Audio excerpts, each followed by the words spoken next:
So today we'll discuss from the 10th chapter of the Gita. The topic is how to meditate on God, based on the teachings of Sheela Prabhupada. Let's chant this verse together. This is the 17th verse. Katham vidyam aham yogem Tvam sada parichintayan Keshu keshu cha bhaveshu Chintyosi Bhagavan Maya. Translation. How should I meditate on you? In what various forms are you to be contemplated, O blessed Lord? So these are the words spoken by Arjuna to Krishna. He's saying, how do I meditate on you? What are the various forms in which we can think of you, we can contemplate on you? Now, why Arjuna is asking this question? As far as he being the devotee is concerned, for him to remember the Lord, to think of the Lord is not difficult. In fact, he has the Lord in his company. He has the association of the Lord. Lord is right there with him. He is asking this question so that people like us who are not able to think of Lord, who are not able to see the Lord, can get some clue how we can contemplate on the Lord. Now Krishna in the Gita says, Naham prakasha sarvasya. Naham means I do not. Prakasha means reveal, become evident, become visible. Prakasha sarvasya. Sarvasya means to everyone. I do not reveal myself. I am not evident to. I am not visible to. Sarvasya, to everyone. Yogo Maya Samanvrita. I am covered by my Yoga Maya potency. Although the Lord is there, Prahlad Maharaj was asked, is the Lord there in the pillar? He very confidently said, yes, he is there. But Hiranyakashipu could not see that Lord.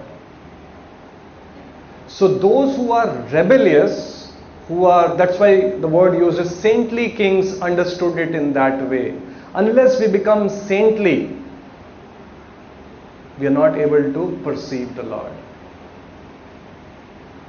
Bhaktya mam abhijanati yavan yaschasmi tattvata. Only through love, only through devotion, bhaktya mam abhijanati, can I be known.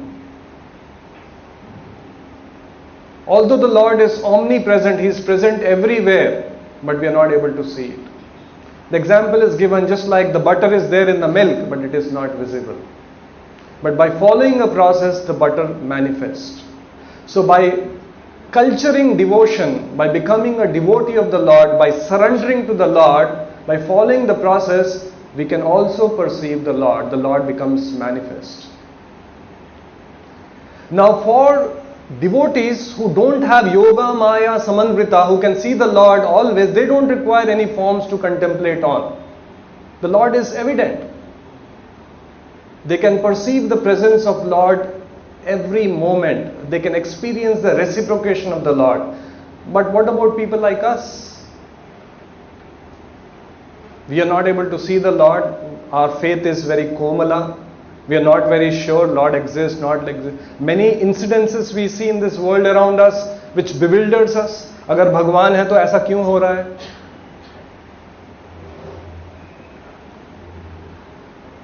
So, Maya has two forms. All of us have heard about this word Maya.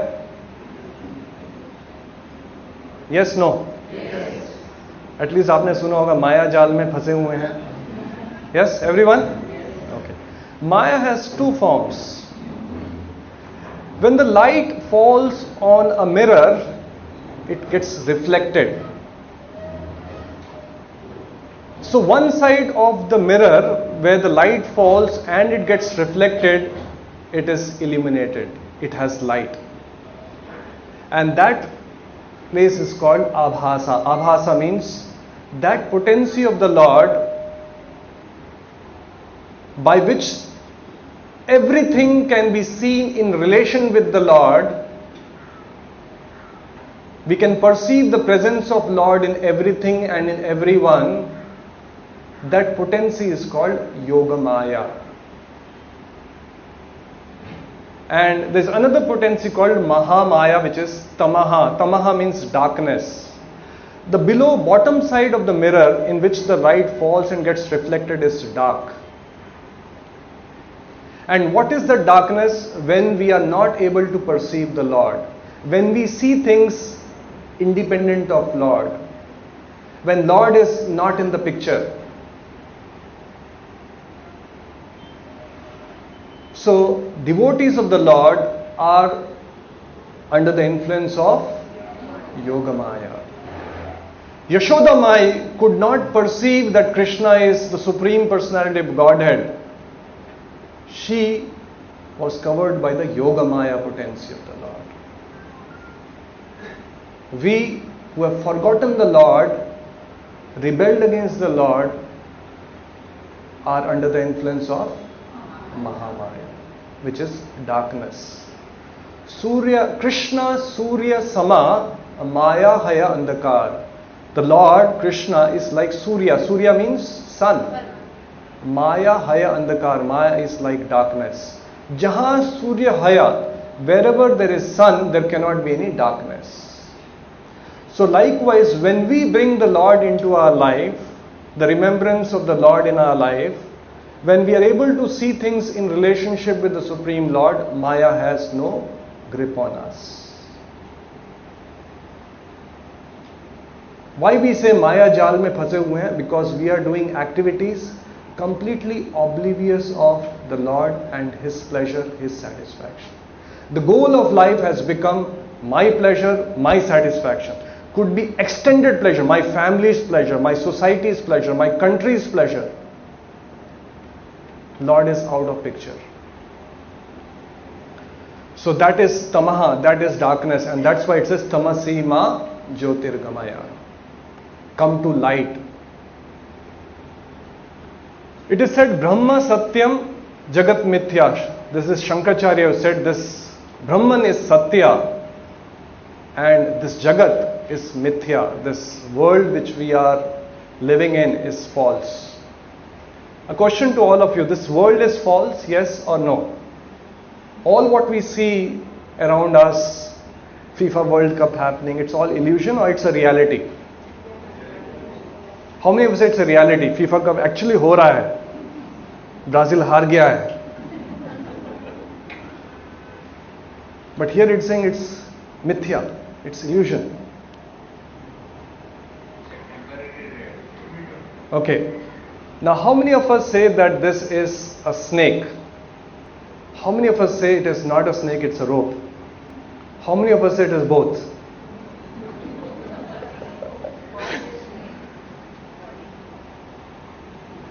If we perceive a rope as a snake, that is illusion. If you see a rope and it looks like a snake because of something, that is illusion. Rope is not mithya, rope is not unreal, but perception of rope as snake is mithya. So when we perceive Jagat independent of the Lord, with no relation with the Lord, that is mithya. But Jagat per se is not mithya. This world is real.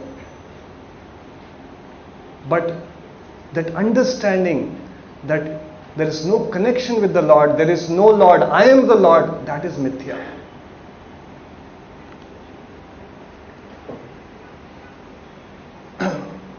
One time, this is a twist to the story which some of you would have heard about, honest thieves.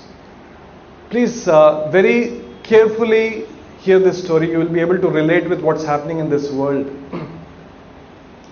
One time there were group of 20 people. Out of those 24 were ladies, women, and 2 children. They all got together and they decided to rob a bank. Each one had some very specific role to play, including the children, in robbing the bank.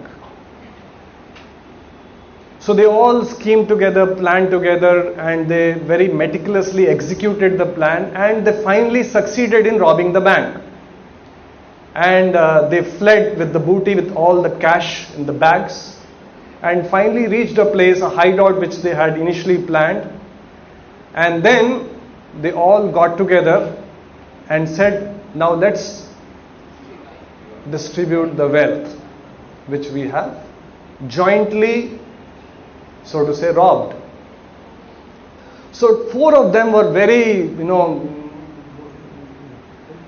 well-built, muscular, huge-bodied men. They said, no, we did the main thing. We actually went and, broke the lockers. So most of the wealth should come to us. So in that process, in that discussion of how to divide the wealth, they started fighting. Who will get what percentage of the share? So while this fight was on, they almost fought like cats and dogs. So one of them, who was relatively elder in the group, he said, let's not fight like cats and dogs. I don't think we'll come to consensus like this. And all of us are having heated arguments. I don't think today we'll be able to resolve. Let's convene a meeting tomorrow morning, and with fresh mind, let's think how to divide this wealth. So next day morning they assembled. And then one of them said, I think if we just argue like that, we are not going to reach any consensus. Let's do one thing. Let's use a democratic process to divide this wealth. Let's elect a person. All of us will vote, and that person will be empowered to decide how the wealth will be divided. Looks fair? Yes or no? The democracy. So while the election process was on, so now the question came, should the women vote or not? Should these children be given voting rights or not? It became a women rights issue. The children should be voted on. Again they started fighting. Then finally one of them suggested, again looks like we're not going to reach consensus, not going to reach anything. Better, let's do one thing. Let's have a 4-man committee. And let this committee come up with a constitution how to divide the wealth. So again they started, jointly discussing and all those things. Mind you, they're talking about big words of democratic way, nice way of dividing so that it is fair, it is just. But what are they talking about? What wealth they are talking about? Ill-gotten wealth.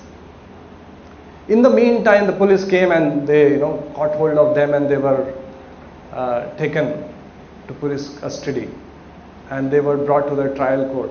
In the trial court, again, the advocate who was representing this case, he said, my lord, although they have robbed the bank, but please understand the spirit. They were trying to distribute the wealth very justfully, very rightfully. They was having a consensus, they were a democratic way of this thing. Please consider that. The judge says, no way. After all, it is a robbery. Now, in this world, we have democratic way of electing government. Appears to be very fair. We have a constitution which we abide by. We have well-defined laws. Yes or no? We have women rights.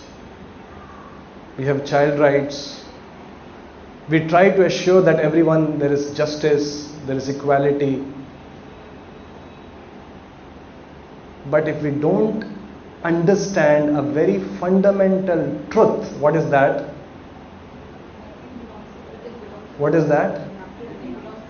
That this property, what we have, is Lord's. Isha Vasyam Idam Sarvam. Then Prabhupada used this word sarcastically. If we don't recognize that fundamental thing, all the abilities what I have, the strength I have, the wealth I have, it all is coming from the Lord. Today I may be having this house, I may have a document signed that this house belongs to me. Have I created these bricks? the minerals, whatever that has gone in building the house. Before I came in, it was existing there. And after I depart, I'll still exist. So, all these terms, just like this honest thieves, they were very honestly trying to very justifiably distribute the wealth. But unless we recognize that this wealth is not mine, it is Lord, we are at best called as honest thieves. Because the materialists who are not able to see the Lord, cannot see the hand of the Lord, cannot able to see the relationship with the Lord, Arjuna is asking, what are the physical things? What are those gross objects on which we can meditate on, in which we can perceive the presence of the Lord? Tell me again in detail, O Janardana, O Krishna, of your mighty potencies and glories, for I never tire of hearing your ambrosial words. So here Arjuna is saying, please tell me your mighty glories and potencies. And I never tire, no matter how much you speak about your glories, your potencies, I'll not tire. I will not be bored, so to say, of hearing them. Now, Arjuna, if you see, is very keen on hearing the glories and potencies of the Lord. Unfortunately, we don't have taste for that. A pure devotee of the Lord, he enjoys, he relishes every moment hearing more and more about the Lord. Where is our taste in present state? What are we interested in hearing? What excites us? What is Virat Kohli and Anushka doing? Right? What pictures they are sharing? It excites us.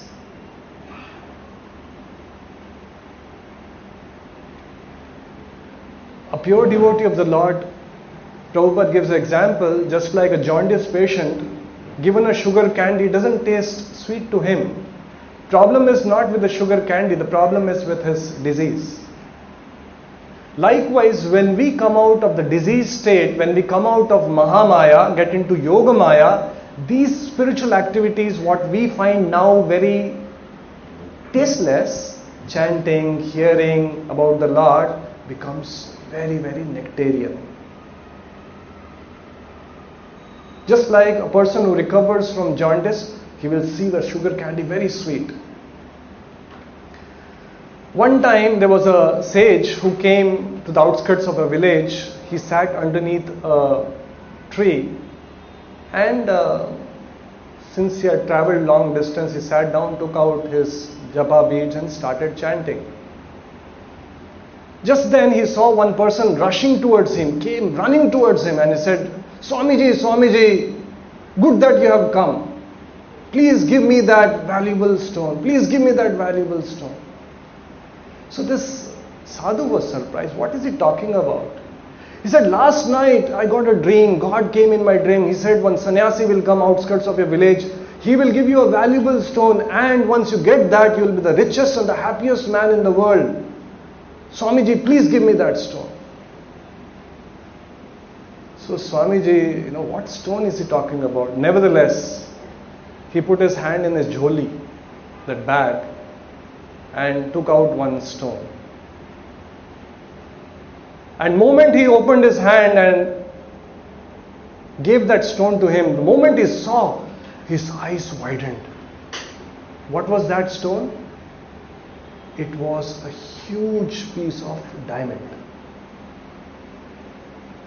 Moment that man saw, he got excited. He says, yes, this is what I wanted. This is what I got the dream of. Please give me this stone. So he took that stone, and in a very excited mode, he rushed back to his home. And now I'm going to be the richest man. I'm going to be the happiest man in this world. He reached back home, and it was late in the evening. It was time for him to sleep. He didn't discuss with his family, because again, so many children, where to keep it, how to distribute, all that botheration will start. So somehow he tried sleeping. Whole night he could not sleep. Not a moment he could sleep. Whole night he was tossing and turning in the bed. And all the thoughts, where to keep it, how to keep it. In case my sons get to know, how do I divide among them? All these thoughts preoccupied his mind. For a moment he could not sleep in the night. Next day morning he got up. He says, what is the use of this wealth? I'm not able to sleep. He rushed back to the same sadhu, and the sadhu was busy chanting the names of the Lord, completely immersed, thinking of the Lord, glorifying the Lord. So he went back to that sadhu. He says, I have come back to return this stone to you, this diamond to you. So that sadhu said, yesterday you were so excited, you were so, happy that you got this stone. What happened? All of a sudden you are back saying that I don't want it, please. He says, Swamiji, I have realized whole night I could not sleep. So again that Swamiji was surprised what wealth he is talking about. He says, give me that wealth which enabled you to give this stone so easily. So should we not be interested in wealth? Is wealth Maya? Is it Yoga Maya or Mahamaya? Here we are giving example of a man, give me that real wealth, and diamond he gave off. Give me that real wealth which enabled you to just part with the diamond so easily. Do we need wealth? Yes or no? Is wealth important? Yes or no? Is wealth Maya? How many of us say wealth is Maya?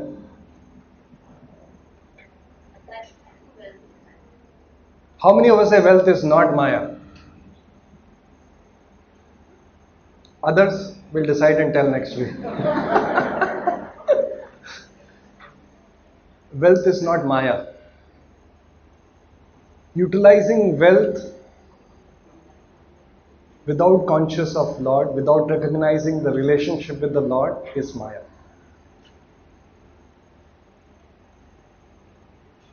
Prabhupada was asked, sometimes people came and, would you take some donations? He said, yes, most welcome, please give. Because a devotee of the Lord recognizes that this wealth belongs to the Lord and should be used in the service of the Lord. When we use that wealth in the service of our senses, that is Maya. When that same wealth used in the service of the Lord, it is Yoga Maya. That wealth which is used for the service of the senses entangles us, binds us. Maya jal mein phas jate hain. That wealth which is used for the service of the Lord disentangles us. Pandavas were living in palace. Parikshit Maharaj was the emperor of the whole world. He was not living in a juggi jhopdi, but he was a great devotee of the Lord. Ambarish Maharaj, he was a king, but fully conscious that everything what I have belongs to the Lord. Nirmama. So genuine spiritual growth is not that you become penniless. Genuine spiritual growth is to recognize that nothing belongs to me. Whatever I have, including me, belongs to the Lord. Isha vasyam idam sarvam. So the problem is not with the wealth, the problem is with the understanding that this wealth is mine. It is for my pleasure. It is for the satisfaction of my senses. Now the nature of spiritual pleasure is, we talked about this, Swamiji who was chanting and all that. Nature of the spiritual pleasure is, we discussed in one of our previous class, material pleasure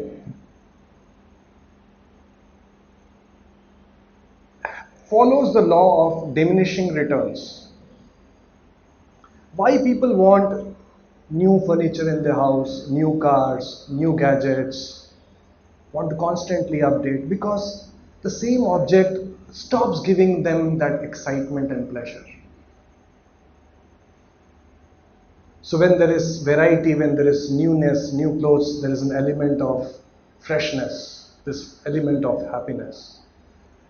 In case of spiritual pleasure, it's exactly the opposite. It's not law of diminishing return, it's law of increasing returns. The more you chant, the more pleasure you get.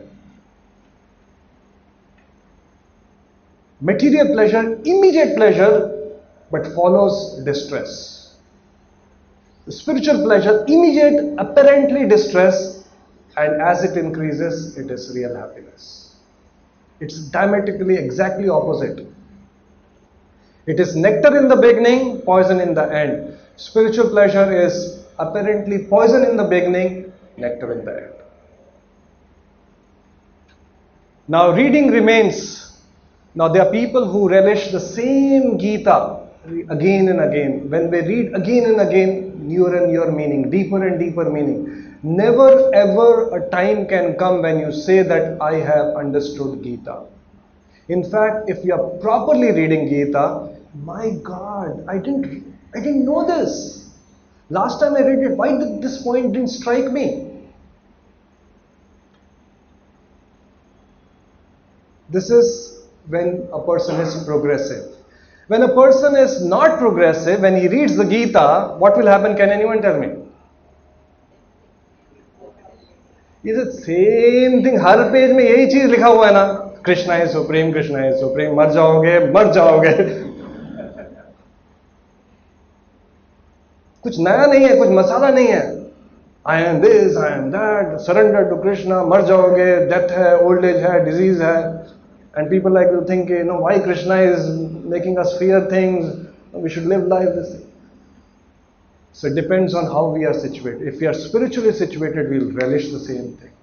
Just visualize, can we hear the same song again and again and enjoy it for years together? There are people chanting the Hare Krishna mantra 3 hours, 4 hours daily for 30 years, 40 years, 50 years, and they want to chant more. This very fact that a person can chant a mantra for 40 years, 2 hours, 3 hours a day, shows that it is not a material sound. Today, we are not in a position where we are able to relish. Again, the jaundice example. Moment the Prabhupada says, in spiritual life, till anartha nivriti, there is a struggle. Adho shraddha tata sadhu sangha bhajan kriya anartha nivriti nishtha ruchi asakti bhava prema. These are all stages. Till that anartha nivriti, there is a battle, there is a struggle, there is a dilemma. Karu nahi karu, khau nahi khau, all that. Once we cross that threshold level, just like the rockets when they lift off, there is a threshold velocity. Initial, the amount of fuel which it consumes is phenomenal. Once it gets into the orbit, it seamlessly moves. So after we cross that threshold, it is Kevala Ananda Khanda, which means it is bliss and bliss only. Actually, we all want that. We want that. We are aspiring for that. We are hoping against hope that ye ho jaye, ye kar lu, ye mil jaye, I'll be happy. But what we are actually striving for is Kevala Ananda Khanda, unadulterated bliss. And the path for that is what our scriptures is talking about.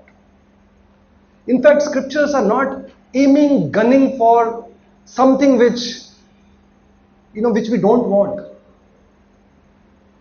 They are asking us, or rather showing us a path to achieve the same thing what we are wanting to achieve. Just that we have chosen a different path, a wrong path, a path which appears lucrative but will lead in a wrong direction. Now, in reply to the questions asked by Arjuna, Krishna says, Shri Bhagavan Vacha. The blessed Lord said, yes, I will tell you of my splendorous manifestations, but only of those which are prominent. O Arjuna, for my opulence is limitless. Now Krishna is replying that yes, you have asked me in what manifestation we can contemplate on you. He says, yes, I will explain my glories, my splendorous manifestations.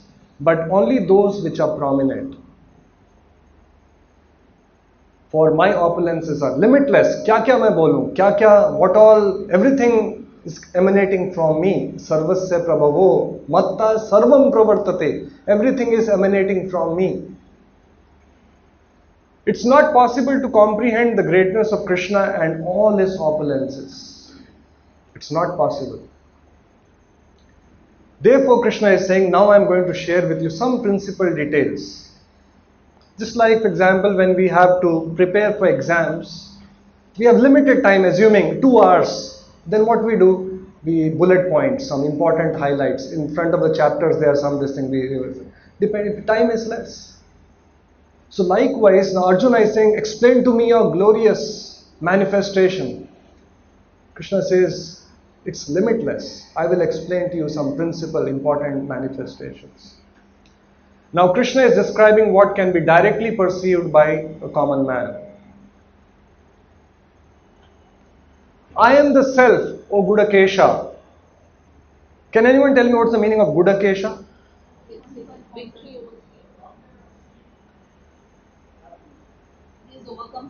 Gudakesha means one who has conquered sleep. We all are conquered by sleep. So there's a difference, right? We are also Gudakesha, but a different. Mahamaya and Yogamaya. दोनों में माया है. So we are also one form of Gudakesha, but rather than conquering sleep, we are conquered by sleep. I am the self, O Gudakesha, seated in the hearts of all creatures.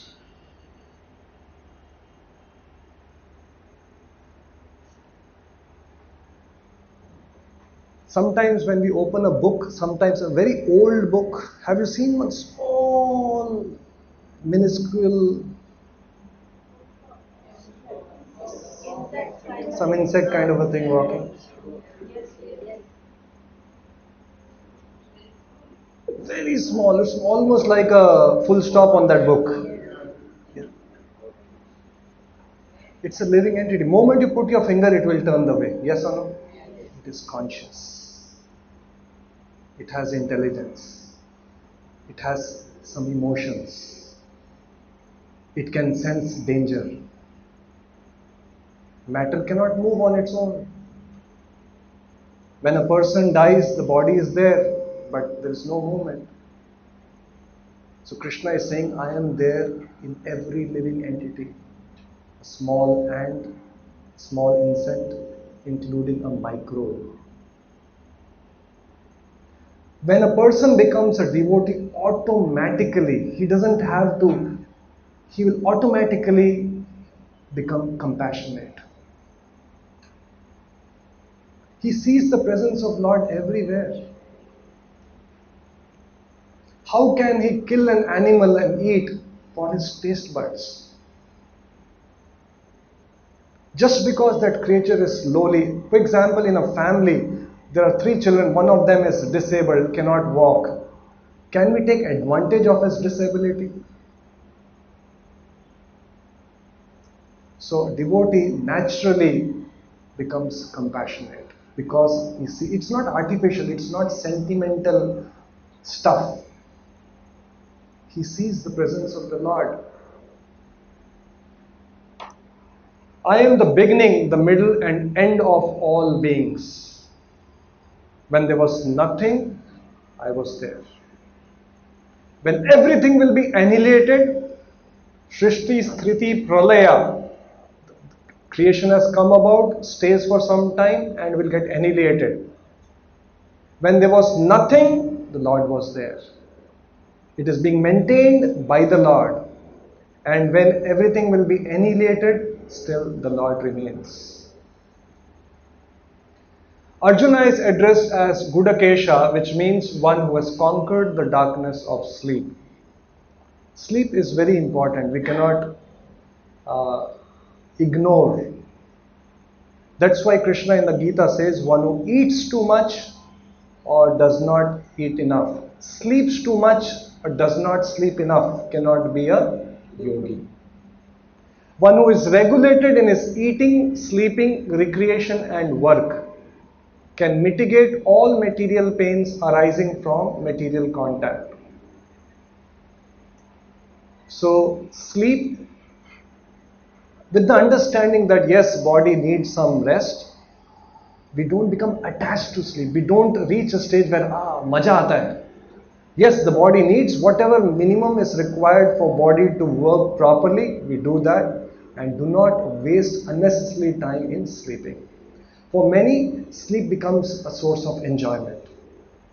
छुट्टियां हैं 10 घंटे सो लिया. We have a lot of things to do.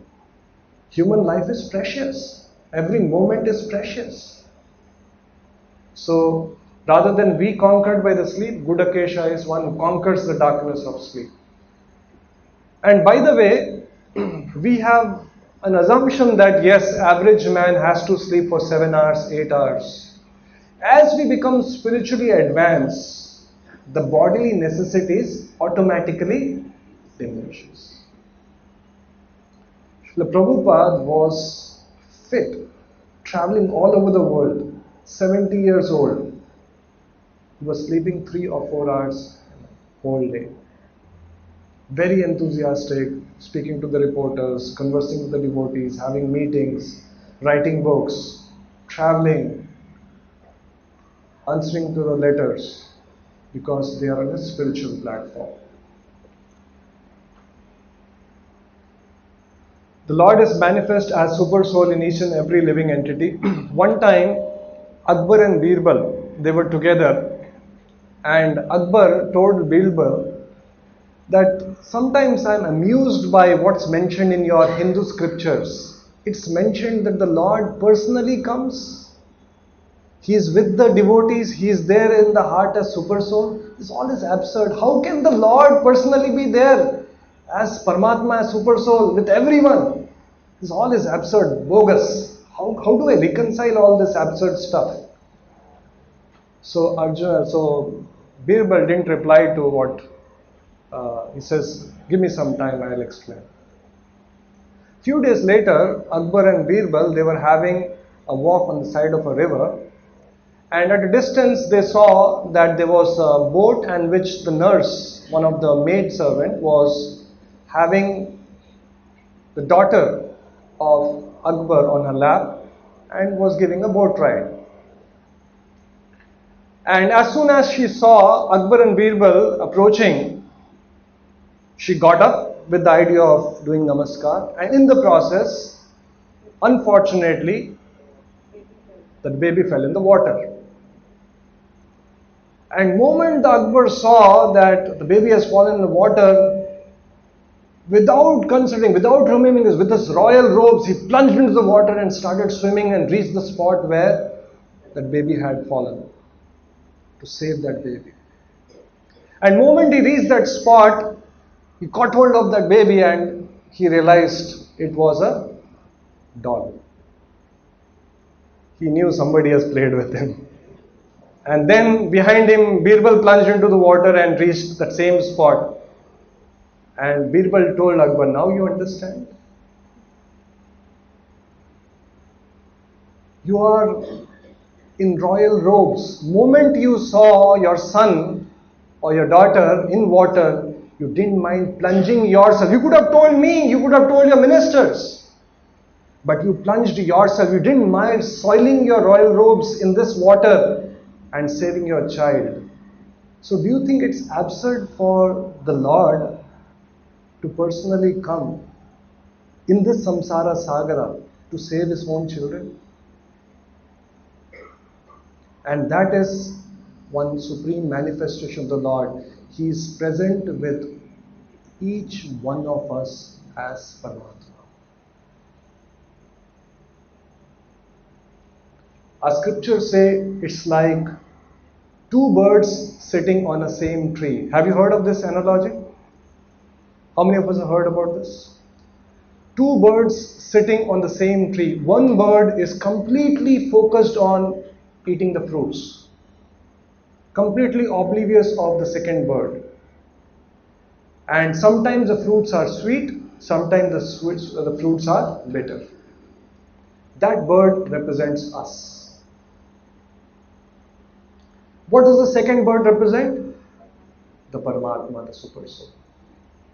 Krishna in the Gita says, Mak Chitta Sarva Durgani Mat Prasada Tarishade. Mak Chitta. If you become conscious of me, Mat Prasada, by my grace, you will cross over all obstacles of conditional life. Atha Chetu Ahankara, but out of Ahankara, Na Shoshyashi Na Vinamshasi. If you act out of false ego, disregarding me, not being conscious of me, you will be lost. That's why in the 18th chapter Krishna says, Man Mana, think of me. Just like in that Lavares movie, that person has forgotten that relationship with his rich father, landlord, therefore he's struggling. The moment that relationship is revived, all his struggle, one shot is over. You see, so many philanthropic activities are happening, so many so-called welfare schemes are floated by government year after year with the idea to improve this world. Actually, there is no shortage in this world. People are dying of malnutrition. It is not that God cannot supply some extra kgs of food. The definition of God is all powerful. He is a loving Father. Do you think that loving Father, somehow in his calculation some mistake went on? He planned for 6 billion people, 7 million, suddenly population expansion happened, and all budget planning went for a 6. It didn't happen like that.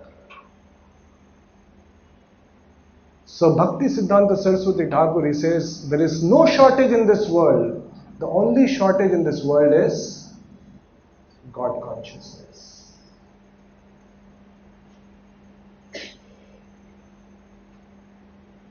If we are conscious of God, there will be never any shortage in life.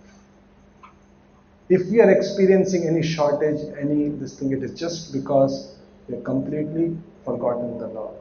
Mak Chitta Sarva Durgani Mat Prasada Tarishyasi. By my grace, you will cross over all obstacles of conditional life. But if you do not be conscious of me, you will be lost. Now, just like in our body,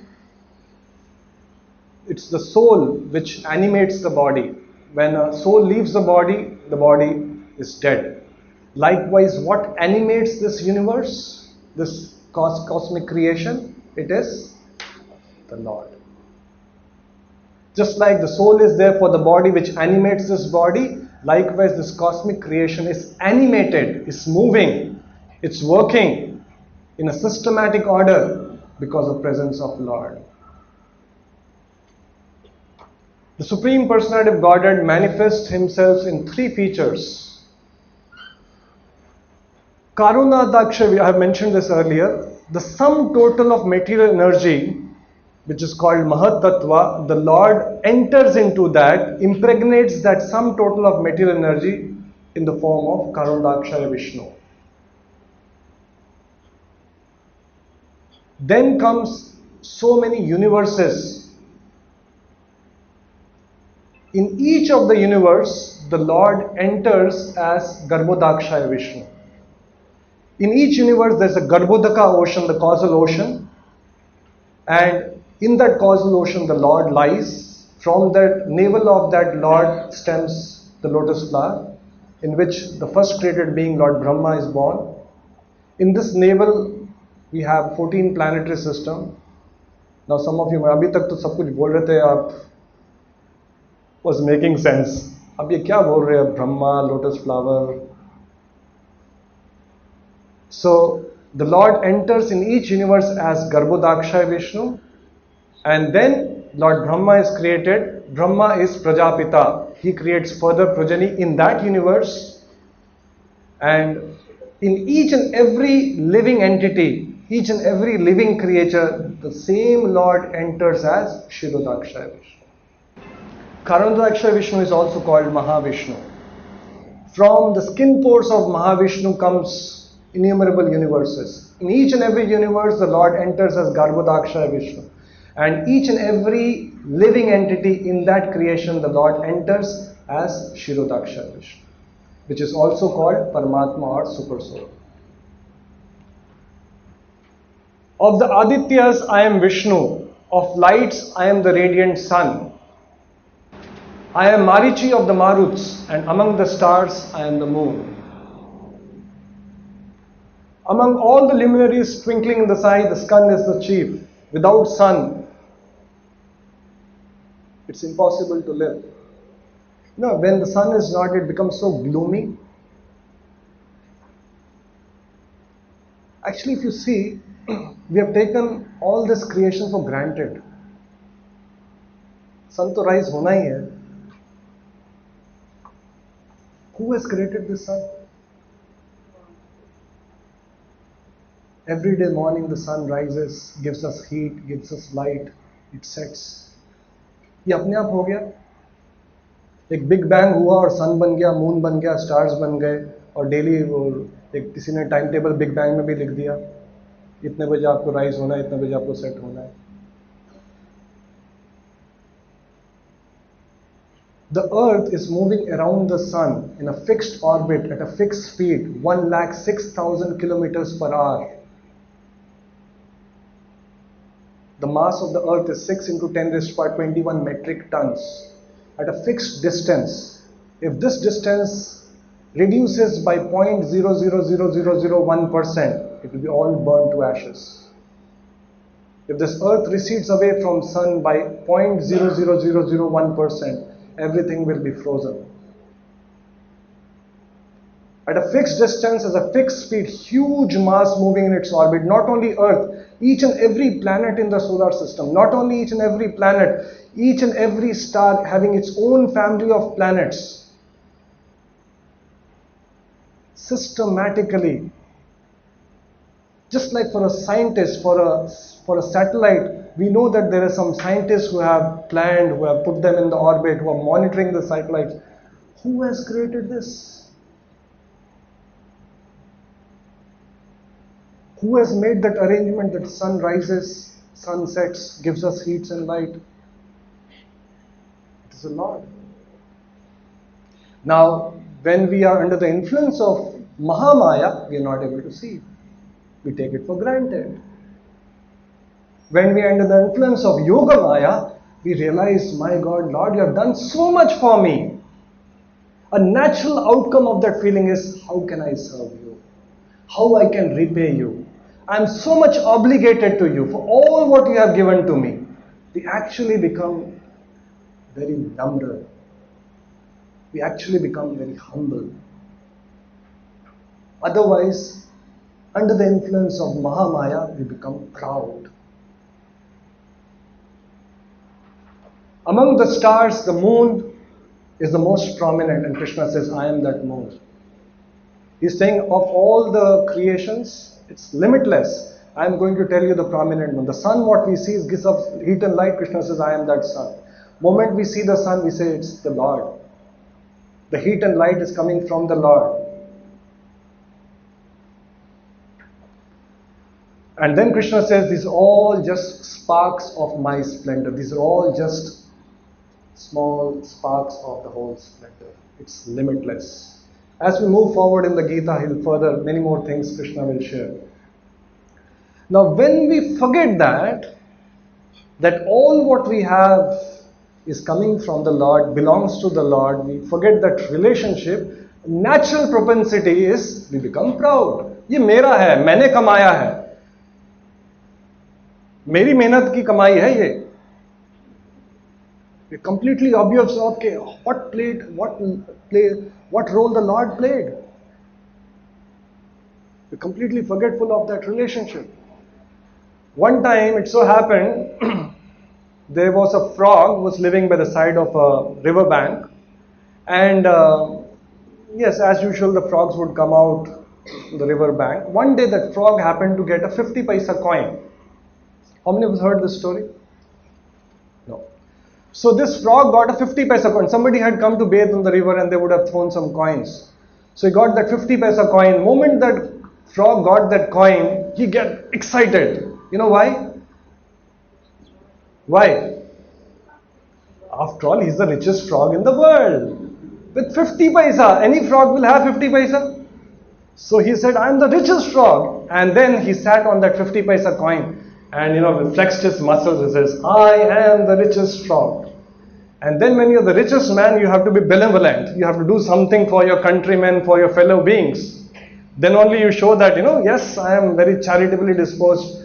So he says, I should do something for my fellow frogs.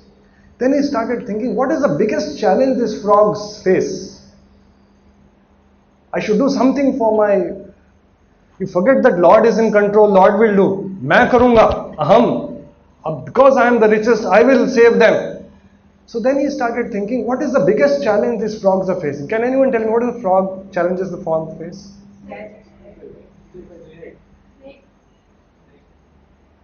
So when the elephants come to take baths in the river, so some of the frogs gets stamped, crushed under the feet of elephant. So they said that this is not fair. When elephants come to take bath in the river, my fellow frogs gets crushed. I am not going to allow this anymore.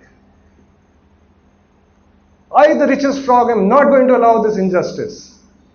So then one day he was sitting on the bank on that 50 paisa coin, and from a distance he saw an elephant coming. He said, stop. So elephant didn't notice where this voice is coming from. So he said, maybe he doesn't know that I am the richest frog. He said, stop! I, the richest frog in this world, order you that you cannot take a step more further. The elephant kept on coming. Stop!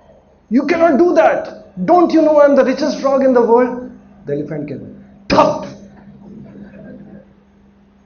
The leg fell on him and he was crushed to death.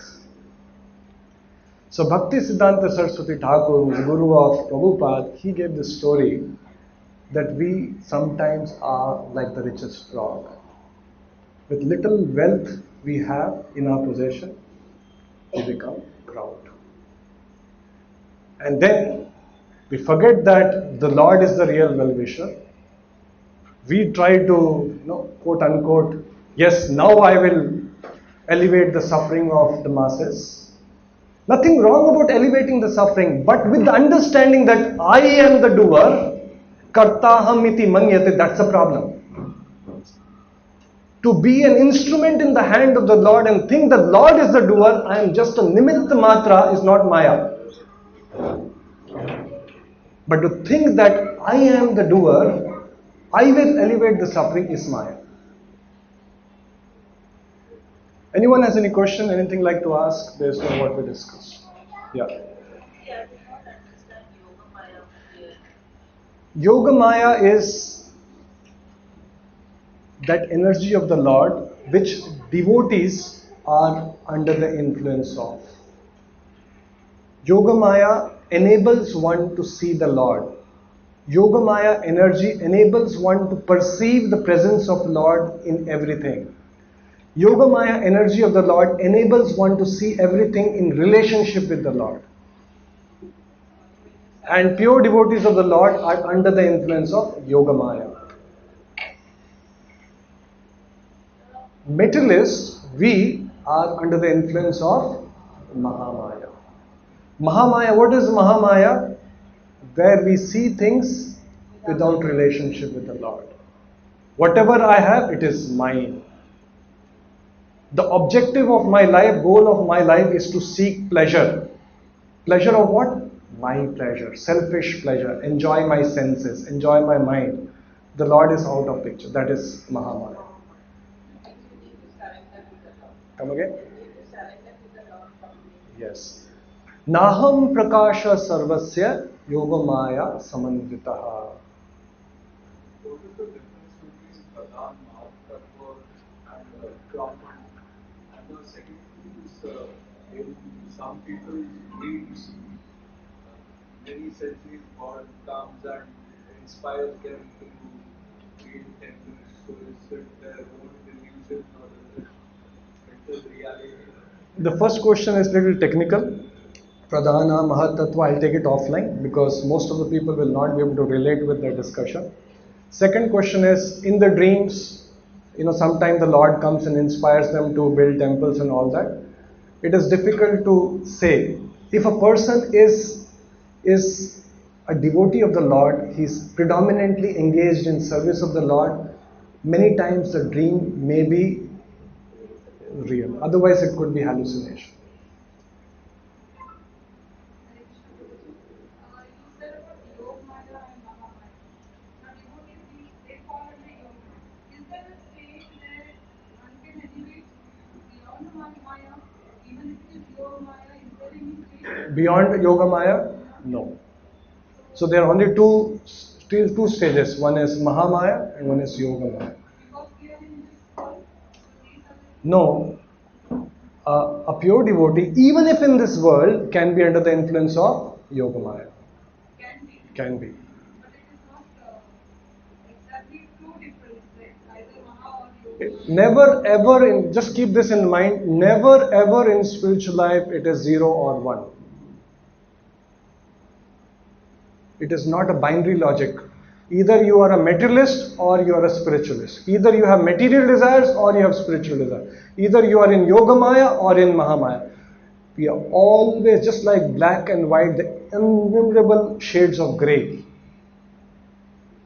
Likewise, all of us are devotees, but of different grades. All of us have spiritual desires. The reason in rain all of you have come, you have spiritual desires. Let me hear, let me understand, let me go. But we also have material desires. So that's why Krishna says, Swalpam api asya. Even if we do not complete the process, whatever we have done for our spiritual growth is a permanent credit.